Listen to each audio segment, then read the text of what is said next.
Hello, everybody. You've made it to Module 1. I'm Craig Anderson, and today in Module 1, we're going to be covering the spirit of motivational interviewing. What does it really take to help a person feel comfortable to explore and be vulnerable with exploring change with whatever it is that they're facing? So, to start this conversation, I'd like to explore what it means or what it takes for a person to make a change. And think about this from your own life and your own perspective. What does it take for you to decide to make a change, right? I mean, at what point do you say, I got to change that thing? And that's really where the people that we work with and the people that we serve could possibly be coming from. So, what does it take for a person to change? Change research tells us a couple of things about change. One thing that we know is that change is a process more than an event, right? A person doesn't necessarily just all of a sudden one day say, I'm going to change this huge thing about my life and this huge thing about myself. More likely, it's this gradual process of thinking about, what would that look like? How would that impact other areas of my life? What is it going to take for me to really implement this change? And so change is a process more than an event. And honestly, thank goodness for that.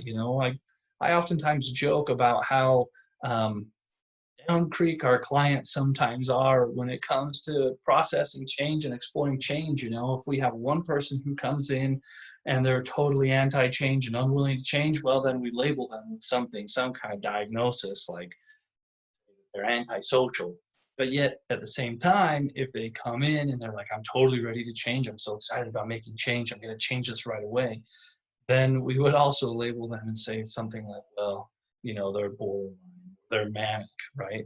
So sometimes when we're trying to help people experience change in their lives, we don't always give them a fair shake, I'm afraid. The other thing that's important to recognize about change is that change or the response or reaction to change is oftentimes resistance. And that resistance or that discord, that ambivalence to changing something, it's normal. It's part of the human condition.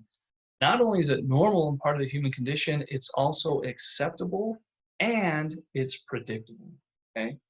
So, again, I'm thinking about for myself when somebody tells me that I have to change something, my natural defenses are to kind of fight back and say, I'm not changing this. You can't make me change that, right? And and so when we see that in the people that we serve, there really should be no surprise. In fact, it's an opportunity, which we can talk about a little bit later. Now, the other thing we need to understand that's really important is that lasting change is self-change. If we really want to help a person change something, we have this responsibility of allowing them the freedom and the autonomy to change at the rate that they're willing to change, at the rate that they're able to change, and give them that freedom. Because if we try to force change on somebody, if we try to make somebody change something that they're not ready to, the chances are they're going to either falsely say, "Yeah, sure, okay, I'll change this," and really they're just changing it to appease us, or they're changing something to get other people to leave them alone. But if it's a change that they can have ownership of, that really is where the rubber hits the road because it's something now that they at least recognize that they need. Maybe they want that change. But we're likely to see long-lasting change when we allow that change to be personal. What does it take for someone to decide to make a change, right? I mean, I hate change, right? I joke that I present yellow traffic lights a little bit because they're telling me what I have to do, right? And I don't like being told that I have to make change. But think about this for a minute. What does it take for you or for the people you work with to decide, okay, yeah, it's time for me to make a change. It's time for me to do something different. Well, I propose that it probably occurs at that moment when somebody realizes that whatever it is I'm currently doing is no longer working for me. So whether it's the car that I drive or the job that I have, maybe it's the person that I'm in a relationship with, whatever happens, whatever it may be, I have to recognize that that is no longer working for me and I need something different. I want something different. It's even possible that I don't even realize that I want to change something or that I need to change something until another option or alternative has been presented to me. That's kind of where we come in as you know, as professionals, is helping people recognize that there is an opportunity, there is a chance for change, and presenting that to them. So that's where motivational interviewing really fits in here. Motivational interviewing, like that first bullet says, it is a collaborative conversation style for strengthening a person's own motivation and commitment to change, right? Our job is not to force people to change. Our job is not to fix something for people. That's a really hard thing to do. You know, we got an education, we went to college, we got, you know, these big fancy degrees and licenses, and we have knowledge and we have things to share. We do know how to fix people's problems. I really do believe that. But I also believe that as we try to force people or as we try to fix people's problems, what we get is not this, you know, coming on board and, oh yeah, I'm going to change this because you said so. Instead, what we get is, don't tell me what to do. You know, who are they to tell me how to live my life? You don't know me. And so, you know, we build this kind of resistance to change when we step in and try to fix it. So this idea, this spirit of motivational interviewing really is about changing the way that we interact with folks. It really is a client-centered approach. But do we really think about what being client-centered actually means? Being client-centered means that if a person does not want to change something, that is their right to not change that at all. Even if it's a client who has a criminal court case, let's say you're working for the court, you have a court mandated person that you're working with. You know, not even that judge can force that person to make a change. And so our job is not to make them change, but our job is to help serve as guides as they explore that change on their own. Okay. Our goal is to work with a person in a way that helps them feel safe to explore this change, to kind of weigh out that change in their mind and decide what is best for them, or decide what they are capable of doing right now, not so much us saying, well, you gotta do this. And that's kind of different, you know, that's kind of different. I honestly, my favorite job was working as a river guide down in Moab, Utah. I loved it down there. And the thing is, you know, the boss down there was the river. It decided which way we went. It decided when we turned. It decided where the rough spots were. The river was in charge. My job was to help safely navigate and to respond to all the ups and downs, all the bumps, all the challenges, all the turns and curves in the river. That was my job.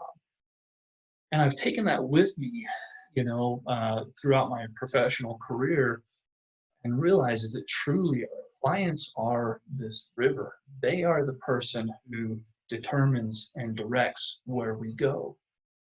My job is to simply help guide them through that process.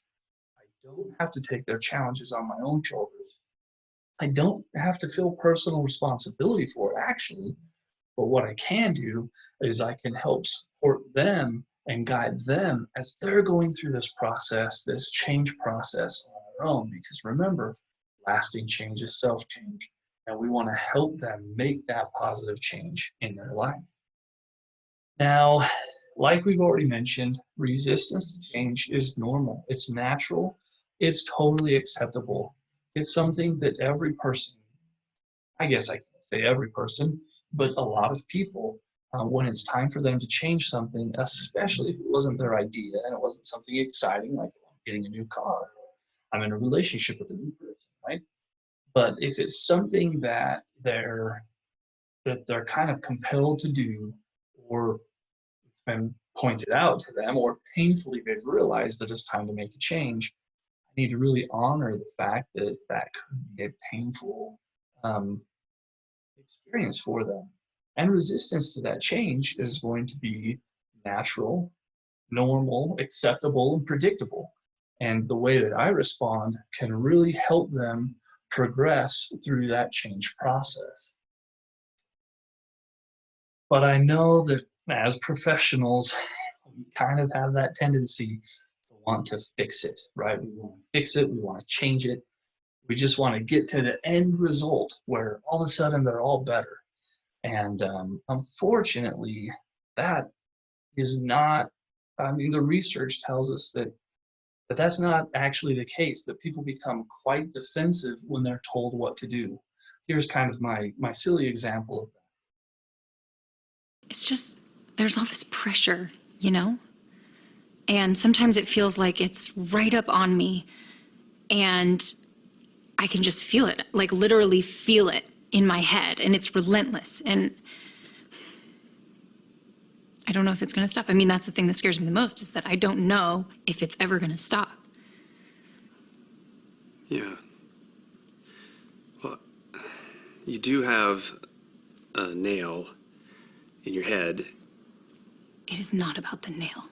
Are you sure? Because, I mean, I'll bet if we got that out of there... Stop trying to fix it. No, I'm not trying to fix it. I'm just pointing out that maybe the nail is causing... You always do this. You always try to fix things when what I really need is for you to just listen. No, see, I don't think that is what you need. I think what you need is to get the nail See, you're out. not even listening now. Okay, fine. I will listen. Fine. It's just, sometimes it's like there's this achy, I don't know what it is. And I'm not sleeping very well at all. And all my sweaters are snagged. I mean, all of them. Yeah, that sounds really hard. It is. Thank you. Ow! Oh, come on. Ow. If you would just... Don't. Try to see things my way. Do I have to keep on talking till I can't go on? We can work it out. We can work it out. Give you the credits there to stop laughing. If you haven't already seen that before, it seems like a lot of people have seen that more and more, but I do love that video for how it shows, when we just tell people what to do, their natural reaction is to resist it, right? I mean, think about it. How many of us love being told what to do, honestly? But it doesn't matter who it is. It could be our boss. It could be a significant other. It could be a parent. We do not generally enjoy being told what to do. That's not part of our nature. And, resistance to being told what to do, that is natural. That is a normal response to react negatively when we're told what to do, okay? So let's talk about motivational interviewing for a little bit. I love the origin story of motivational interviewing. I think it's fascinating. This is really kind of the nutshell version. But what happened is there was a researcher by the name of William Miller, and he was working for a university in Albuquerque, New Mexico. And he actually wrote a DUI program. He wrote a response program or a referral program for people who have been charged with a DUI. And, this was back in the early 80s, mid 80s. DUIs were a really big deal back then. They were getting a lot of attention. There was a lot of programs being developed for them. So Bill Miller wrote this curriculum, and he wrote a workbook that went along with it. And he basically wanted to know if the workbook was best done individually, like at home or something, or if it was best done in a group setting with a facilitator. Okay, so back in the 80s, the time of scared straight, you got to break them down so you can build them back up. There was this real kind of tone of telling people what to do, some real old school stuff. Bill Miller, he started this research with the DUI program, and so they went out to try to find out if the workbook was best in person or in a group. And they collected their data. They came back. They compiled all of it, And they were surprised to find out that there really wasn't a difference. Some people did better with the workbook on their own. Other people did better at home, or in group. Some people got worse as they did it in a group. And this was really confusing to him because, he honestly thought that there was going to be a pretty clear distinction between, people with a facilitator and people without. So they kind of had to go back to the drawing board and scratch their heads. And it was actually an intern who proposed this idea. Maybe it has something to do with the facilitator.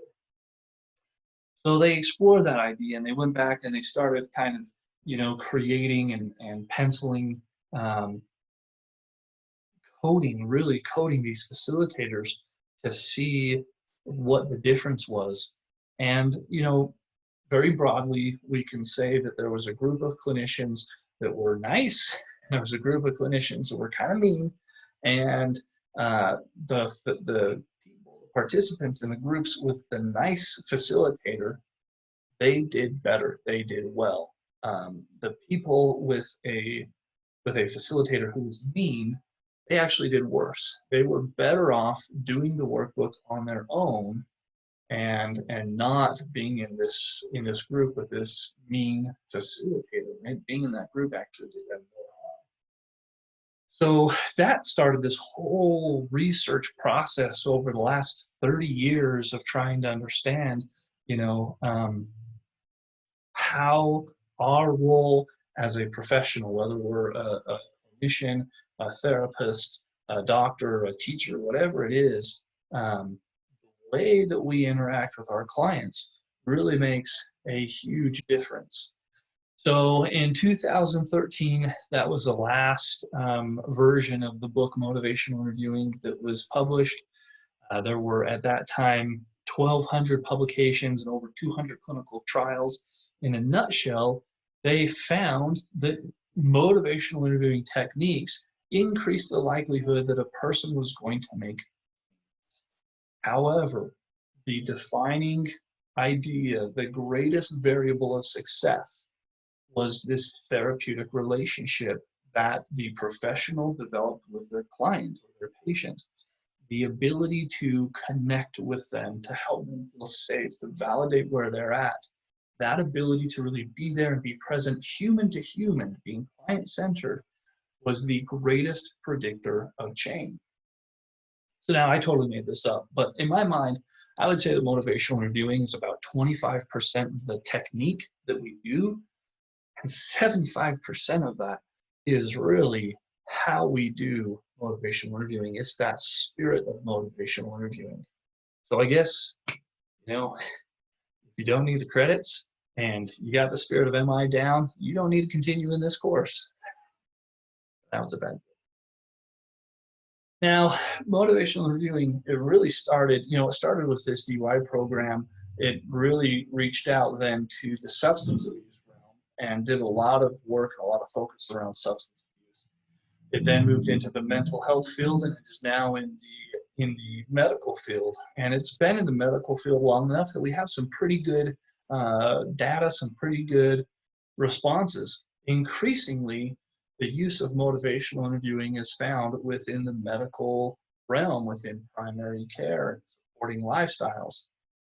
One thing I always like to point out from a medical side is once a person makes that diagnosis, everything beyond that is behavioral, right?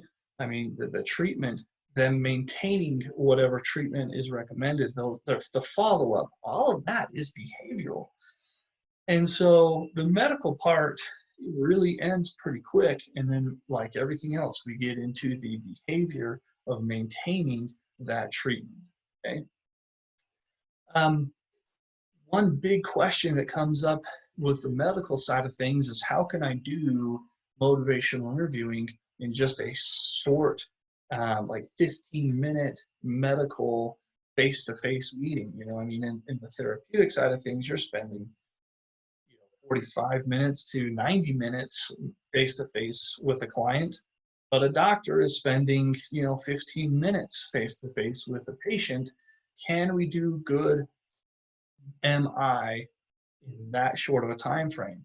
The short answer is yes, we can. Remember, our focus is on that therapeutic relationship. I may not get through all of the steps of traditional motivational interviewing, but I can build and develop that therapeutic relationship in 15 minutes. And that therapeutic relationship, remember, if it is the greatest predictor of change, is going to make a huge difference in the patient's likelihood that they're going to maintain their treatment, continue with their medications, or whatever it may be, to see improvement of their symptoms. Okay? So just a little bit more about the medical field. There's been several randomized controlled trials that have shown promising effects on lifestyle changes. Okay, um, there's a lot of promise and a lot of hope, and in fact there is a book written about motivational interviewing, which I'll leave with you in the comments or in the little notes section. It's called Motivational Interviewing in Healthcare. I'll leave you the ISBN number. But we're really seeing that motivational interviewing does play a significant role in services on the medical scale. So let's take a look at what some other folks have said about this, the importance of this therapeutic relationship. Okay, so Dr. Rudd, he's a doctor down at the University of Memphis in Tennessee. He says that even the best therapeutic techniques are of little value when an adequate relationship has not been formed with the patient. Bongar, clear back in 1989, said, more often than not, the extent and accuracy of the clinical assessment will be a function of therapeutic comfort and trust. And Bill Miller in his book said that in psychotherapy research, the quality of the therapeutic alliance between client and therapist directly predicts both retention and outcome. And I do want to point out that part in parentheses there says, this is particularly as the client perceives it, right? So what is the client experience? Do they feel like they're listened to? Do they feel like they're validated? Do they feel valued as, not as a patient, but as a human being, right? And is that their individuality recognized as? All right, so let's think about this for a little bit. Bill Miller and his team wrote up this big, long dialogue about what the spirit motivational interviewing is. They quantified it, but I want to do something different. What I'd like for you to do is I'd like you to make this personal and think about who you go to when you need help, or in your time of need, when you're looking for advice, when you need somebody to listen to you. Who do you go to, right? What attributes do they possess, okay? And what makes it so that you turn to that particular person? So we do this in live seminars, and we've done it enough times that the answers become kind of somewhat predictable with a little bit of variation, but attributes that people frequently point out include things like, they're non-judgmental, they listen well, they are interested in me, they don't have their own agenda. Other things that come up is I feel safe with them, or they create a safe space. I trust them, right? Other people will say they have experience in that particular area that I'm needing help in. People will also say that, that person has a knowledge base, whatever it may be. And I'm even thinking about myself, who I go to in my time of need. And I feel fortunate to have a good relationship with my dad. I go to him whenever I have a question or concern. And I do that because, I feel like he's going to listen objectively. He's not going to tell me what. He's going to honor my ultimate decision. He's going to allow me the freedom to make that decision. But I know that I can safely be a soundboard, have him be a soundboard for me, and that he's going to keep that in confidence. So thinking again about the person that you go to in your time of need. Now, here's some really good news for your worksheet at the end of this module. This is going to be what we're exploring. We're going to give you the opportunity to write down who this person is, identify those attributes, talk about why you go to them. And then that last question on the worksheet, I think, is really important. It asks the question, essentially, let's think about our own clients. And if if the person that you described as the person that you went to in your time of need and help, if that is them, is it safe to assume that the person that I go to in my time of need and when I need help, is it safe for me to assume that that client needs sort of that same response, the non-judgmental, the genuine concern, recognizing them as a human with worth, and listening to them and helping them feel safe and feel trusted, right? So that's the big question here.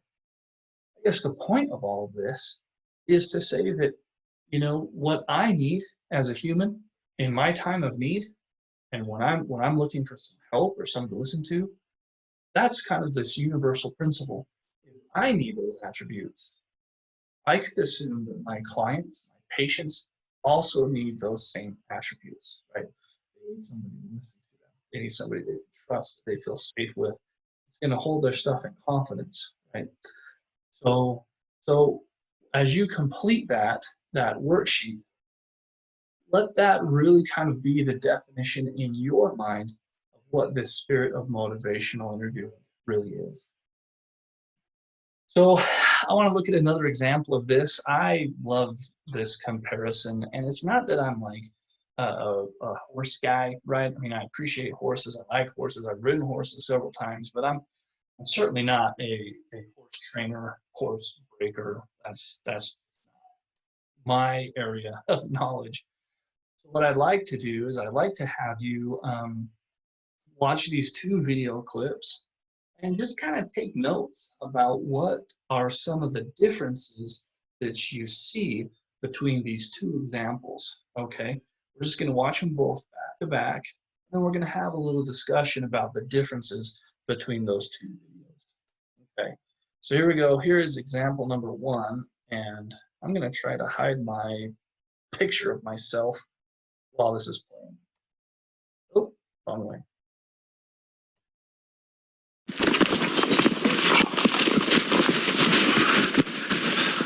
This big fella was the leader of the first mob we brought in. We're calling him Lightning. This is when you really need to read the animal. To avoid a kick in the head, or getting hung up in the ropes. It's easy to forget that these animals are wild. Hey, whoa, whoa, whoa there, whoa there. Whoa there. Whoa there. Whoa there. So this was the main buck, the stallion, in one of the mobs that we brought in. Definitely is the proud one of all the horses and the hardest to break in. But he's quiet now and he's learning to trust us. From here, we want to get a saddle on him and try and ride him. Off him now. You're right, mate. You're mate. Clancy will work with him now, while I start breaking in the next one. Come on, because we've got so many horses to get through in a short period of time, we're sort of bringing them through. One person's leading them and just getting a holder on, and once they get into here, we're putting a saddle on them. Come on, settle down. It's all right, mate. Well, I've been riding stock horses since I was 6 and breaking them in since my teens. At this stage, my job is giving them the first ride.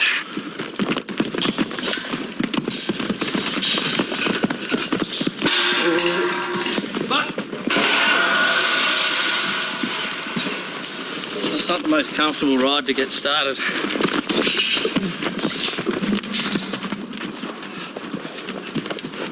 Yeah, I'd like to give it a go, but you can see it'll be pretty dangerous pretty quickly.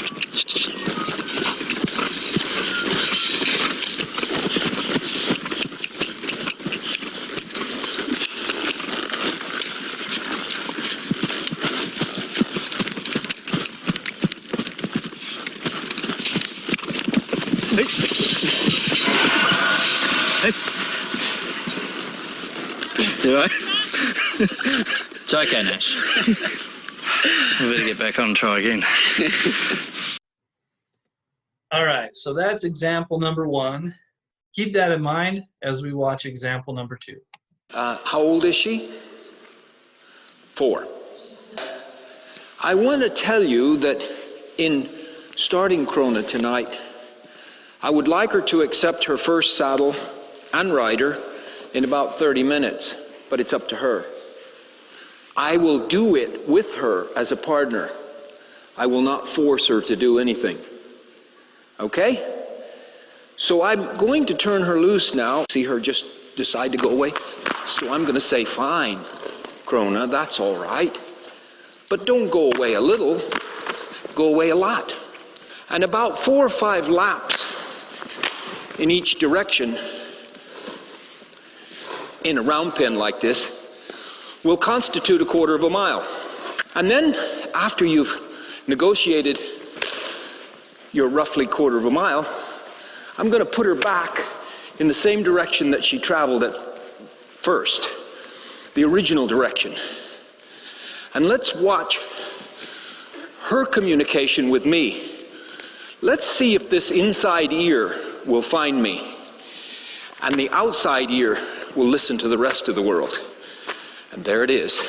Inside ear already finding me, like that. And the other ear on the outside moving to listen to the rest of the building. And that's the first gesture, generally speaking. And the second gesture is to make a smaller circle, which she just did. So there's all 4 gestures. Smaller circle, the ear, licking and chewing, and dropping the head down by the soil. Now I'm going to move in and just move her off me a little bit because I'm ready for join up. Square her up, get her attention, and draw her to me. Moment of join up. Stand in front of her and reward her for that. And then walk away from her. Follow up. Holy moly. A miracle. Oh, my uncle told me about saddles too. He did? What did he say about them? He said, buck 'em off. Buck 'em off? Yep. Did he say why you would buck it off? He said they tickle. Well, this saddle might tickle a little bit, but no big deal. Mr. Roberts, if that saddle tickles, I'm going to buck it off. I'm going to put that tighter. And then we're going to put the second billet on, right up, so that it rides her, like so. Oh, my word. Oh, Krona, what is the deal? Help. I'm in trouble. I'm in trouble. Oh, my word, Krona. Krona, Krona, Krona. Hee, hee, hee. Oh, good girl. You trying to buck it off? Yes. I want to be your friend again. I want to come to you. I don't want to go away from you anymore. Now, this is unlike my father's method where you tie a leg up on them and you get a whip and you get things to frighten them with, tie them to a fence. Typical traditional stuff. Got to break the horse. But they don't come to you and they don't want to be your partner. They will simply wait until you've done enough to completely break them. I'm doing what I love to do and helping these wonderful animals called horses that have been so great to me. Starting with Ginger, my first horse, and Brownie, my second horse, and on to horses like Johnny Tibio with 4 World's Championships. Horses have been fantastic to me. And every time I see them misunderstood and treated harshly, I have to step up and try to help. Not blame anybody. I don't think anybody wants to be just demonic. I don't think people are just demons. but they don't understand. Learn the language equus. In 22 minutes, she has her first saddle on, her first long lines on, and making her first turns when asked by the reins. I would like it if Krona would do nothing but walk with Alex. Alex would like it too. She's already proven that she can buck. I'm going to just move her first. And then I'm going to put your foot in that stirrup now. Clear her backside now. And just give her a chance to feel you up there. Hey, easy, good girl. You be nice to him now. He's a good boy. And you can just begin to sit up now. Easy, good girl. Easy, good girl. So, yeah, 19 and 24. We're just on 30 minutes, accepting her first saddle and rider and walking quietly. I love this. I was right about her, Kelly. The owner says, wow, wow. This is wonderful stuff. Look at this quiet mare that was just out here bucking a little while ago with that saddle on, never having had a saddle on before. Now you can stop and back up a step or two. Take a hold of those reins and just come right on back now.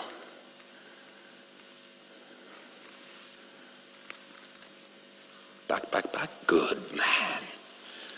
Okay. Down you come, son.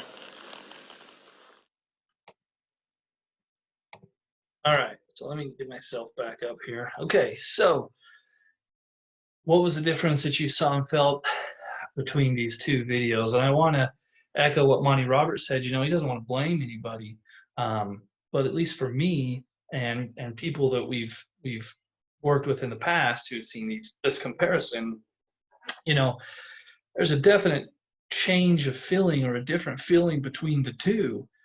In the first example, you know, there was a lot of force and there was a lot of kind of supremacy and really kind of compelling that horse or making that horse submit. So a very submissive kind of approach. And in that second example, you know, I love the way that Monty Roberts says, you know, I would like Corona to, well, that's interesting, isn't it? Corona.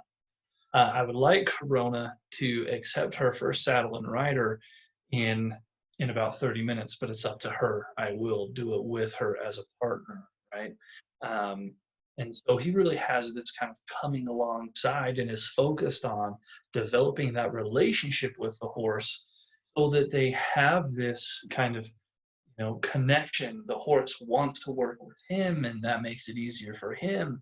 In the first example, you know, I mean, it was a battle, it was a struggle, it was a contest. And, you know, sure, the horse breaker, he ultimately comes out on top, but man, he got thrown off that horse. He got thrown into the rails and sand in his eyes and up his nose, and not a pleasant way to do the job. And that, you know, that really kind of makes me think about, why did I go into this line of work? Why did I choose to be in a profession that helps people? But we're crazy for doing this kind of work. We work in a field where people get mad at us when we try to help them, right? And it doesn't make any sense. And to make things worse, we get paid very little to do it, you know? And so, man, why would we do this? Why would we choose this kind of work? At least for me, you know, my payday is that experience when you see a person try to make that change, right? And that change, that experience occurs for me more frequently when I am trying to work with them as a partner and not when I'm trying to fight against them. Our job is hard enough without being thrown into the rails, getting sand in our eyes and up our nose. It's just not the way that I want to work. It's not the way that I want to help people, right? And you know, to each their own, but I'm going to guess that if you're watching this still, you don't want to work that way either. You don't want to help people that way. people really are more willing to make changes in their life when we give them the autonomy to do that, and when that change becomes their own. Remember, lasting change is self-change. Okay. So Bill Miller put it this way. He said, without this underlying spirit, motivational interviewing becomes a cynical trick, a way of trying to manipulate people into doing what they don't want to do. The expert magician skillfully steering the hapless client into doing the right or making the right choice, right? When I first started teaching motivational interviewing, I had a person, a participant who said, raised her hand and said, well, this all sounds manipulative, right? You're being nice to them to try to get them to do what you want. Remember, I'm being client-centered. I'm not trying to get them to do what I want. I'm trying to create an environment where they feel safe to explore what would be the best thing for them. And you know what's amazing? People really do know what's right for them.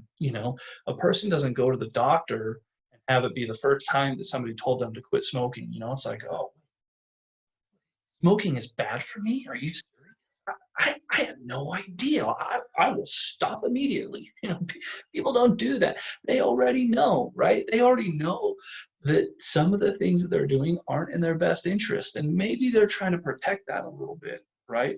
But the fact of the matter is, when we can help people just make the decision on their own for what they can change and how they can change it, that really is how we see lasting change. Positive change that's maintained over time, right? Not from us trying to fix it, not from us trying to control them or tell them what they have to do differently, okay?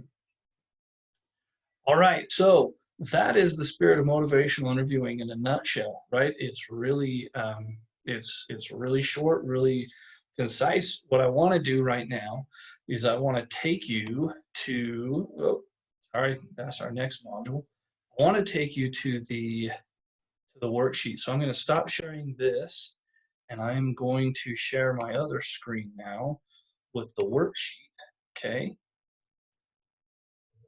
And so this is going to be our module 1 worksheet. It's the exercise that we kind of briefly touched on. What I'd like you to do is to take a minute and think about that person that you go to in your time of need and when you want some support, okay? You don't have to use that person's name right here, but who that person is, okay? You're going to talk about why you turn to them in your time of need. What is it about them? And you can put those attributes that they possess. Try to come up with, what is that, 12 attributes. If you can come up with 12 attributes that they have that cause you to want to turn to them. And then again, this big question here at the end. So thinking about the people that we work with, right? What is it that they need? How can we, as professionals, help create this safe place for them? How can we help them feel supported and safe in their decisions? Okay. So the spirit of motivational interviewing really is this idea of I am conducting myself in a way that helps the client feel safe. It helps them feel like they can be vulnerable, right? It really is a vulnerable, a place of vulnerability to talk about what's going wrong in my life. I don't know about you guys, but very, very seldom, in fact, I can't think of any client that I've ever had who came into my office and said, my life is perfect. I just want to give you my money. I've never had that before, right? Every time I've had somebody come into my office, it's either because they've been compelled, like by a court or a family member, or it's because something is really not going right in their life. So they're there voluntarily or they're not there voluntarily, but either way, it's my job to get to work with them, right? And so how do we help support them in this process of exploring change?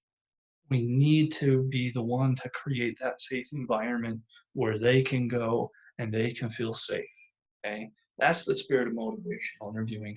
It really comes down to appreciating their worth as a human, accepting them where they're at. It doesn't mean that I have to agree with or support where they're at, but I certainly want to make sure that I am accepting them, okay?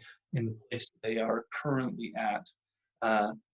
It means to have compassion for them, that I can feel for them. In our next module, we're going to talk about empathy and the important role that that plays in this spirit of motivational interviewing.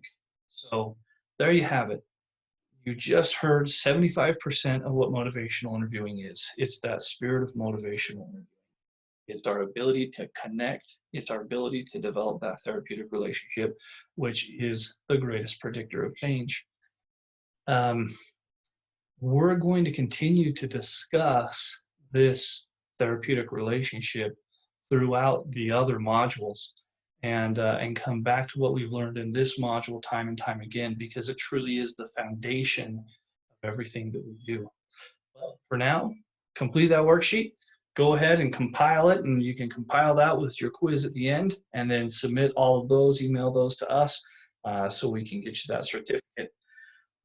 Thank you very much, and we will see you in the next module.